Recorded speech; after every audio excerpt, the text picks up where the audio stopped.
ইতিবাচক যদি রূপকর্থে উস্কানিদাতা আমরা বলি পজিটিভ অর্থে, তাহলে তার অন্যতম উস্কানিদাতা ছিল জাফরুল্লাহ চৌধুরী। কারণ উনি আমাদেরকে সবসময় ডেকে বলতেন, কি করতেছো তোমরা, ইয়ং মানুষ, রাস্তায় নামো না কেন, ছাত্রদেরকে ডাকো, উলফতকে ডাকো, সাকিকে ডাকো, মান্নাকে ডাকো, অমুককে ডাকো। সব সময় দেখা হলেই তারা দিতেন আন্দোলন সংগ্রামের। এবং অসুস্থ একজন মানুষ ডায়ালাইসিস অবস্থায় হসপিটাল থেকে যে কারো প্রোগ্রামে চলে আসতেন। তো আমরা এই মানুষটাকে খুব মিস করছি। আজকের এই পরিবর্তনটা তিনি দেখে যেতে পারেন নাই।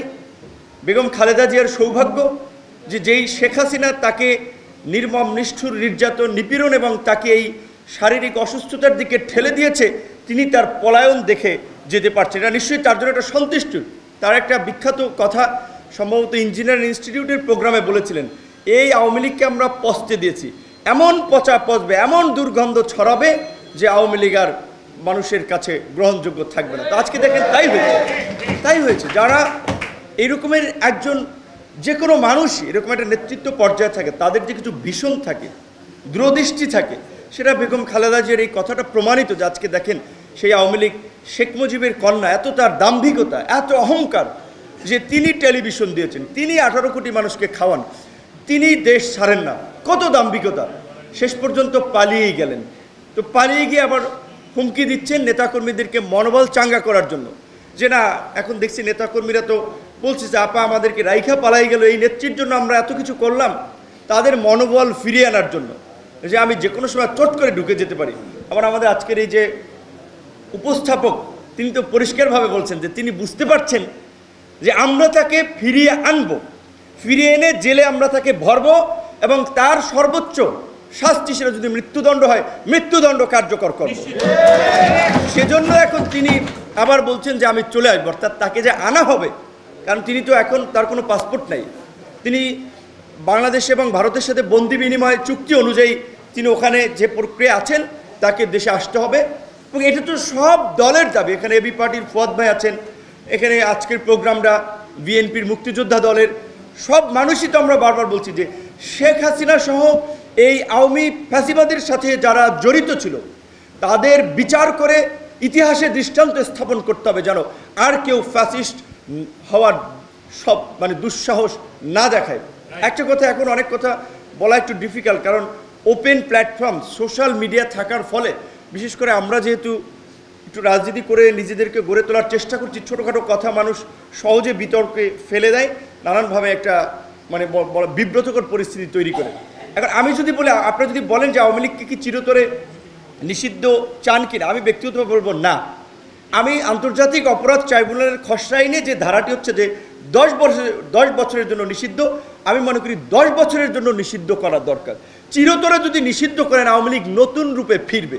ইন্ডিয়ান পৃষ্ঠপোষকতা, এই দেশের যারা ইন্ডিয়ান এজেন্ট সহ আরও অন্যান্য পারিপার্শ্বিক শক্তিগুলো আছে, তাদের পৃষ্ঠপোষকতা আপনি কালকে নিষিদ্ধ করবেন, 2 বছরের মধ্যে তারা আরেকটা ভাইব্রেন্ট শক্তিশালী দল হয়ে আপনার ফিরে আসবে। কারণ তাদের অন্তত 2-4 হাজার মানুষ আছে যারা 1000 কোটি টাকার মালিক। একজন টাকাওয়ালাই কালো টাকা কেউ গ্রেপ্তার হয়েছে? আওয়ামী লীগের মূল নেতৃত্ব পর্যায়ের একজন ব্যক্তি এখন পর্যন্ত গ্রেপ্তার হয়েছে? শেখ পরিবারের এত লোক, একজনও গ্রেপ্তার হয়নি। অথচ আমরা কোনো উপদেষ্টাদের সাথে মিটিং করেছিলাম 1 মাস আগে, তখন শুনেছিলাম ওবায়দুল কাদের এবং এই গণহত্যার এই কিলিংয়ের মাস্টার মাইন্ড আসাদুজ্জামান খান কামাল, তিনি গ্রেপ্তার হবেন, কিন্তু এখন পর্যন্ত কিন্তু তার অগ্রগতি আমরা দেখিনি। কাজে এটা কিন্তু রহস্য এবং একটা শঙ্কা।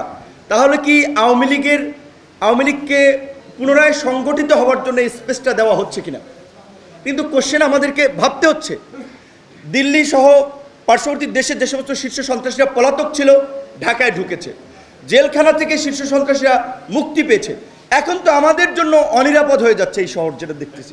কারণ আমরা যে এই যে সন্ত্রাসীদের বিরুদ্ধে কথা বলছি, আওয়ামী লীগকে বিচারের মুখোমুখি করার জন্য কথা বলছি, এখন তো যদি তাদেরকে গ্রেপ্তার না করা হয়, তাদের বিরুদ্ধে যদি শাস্তিমূলক পদক্ষেপ না নেওয়া হয়, তাহলে তো আমাদের লাইফ এখানে অনিশ্চিত হয়ে যাচ্ছে। সুতরাং আমরা সরকারের প্রতি আহ্বান জানাবো, মুক্তিযোদ্ধা দলের আজকের এই প্রোগ্রাম থেকে মুক্তিযোদ্ধারাও চায়, আমরাও চাই এই ফ্যাসিস্ট শক্তিকে বিচারের মুখোমুখি করে, এবং যারা এর মদত দিয়েছে তাদেরকে অনতি বিলম্বে, তাদের প্রত্যেককে যারা দেশে আছে দ্রুত সময়ের মধ্যে তাদেরকে গ্রেপ্তার করুন। মুক্তিযোদ্ধাদের আজকের এই বর্তমান প্রেক্ষাপটে রাষ্ট্র বিনির্মাণে আমি দুটো কথা বলতে চাই। প্রথম হচ্ছে যে আজকে বাংলাদেশের বয়স 53 বছর, অর্ধশতক পেরিয়ে গেছে। এখন পর্যন্ত মুক্তিযুদ্ধে শহীদদের প্রকৃত সংখ্যা এবং তালিকা 53 বছরে কোনো সরকার করতে পারেনি। উলফাত ভাইদেরকে আমরা অনুরোধ জানাবো, হাফিজ সাহেব আছেন, এটা যেহেতু একটি interim government, non political government, তাদের মাধ্যমে আপনারা সহযোগিতা করে মুক্তিযোদ্ধাদের একটা সঠিক এবং নির্ভুল তালিকা করেন। একই সাথে এই যে ভুয়া মুক্তিযোদ্ধা হিসেবে যারা বেনিফিশিয়ারি হচ্ছে তাদেরকে চিহ্নিত করে সঠিক মুক্তিযোদ্ধাদের উপযুক্ত সম্মান যারা এখনো অবহেলিত, বঞ্চিত, সেটি আপনারা নিশ্চিত করেন।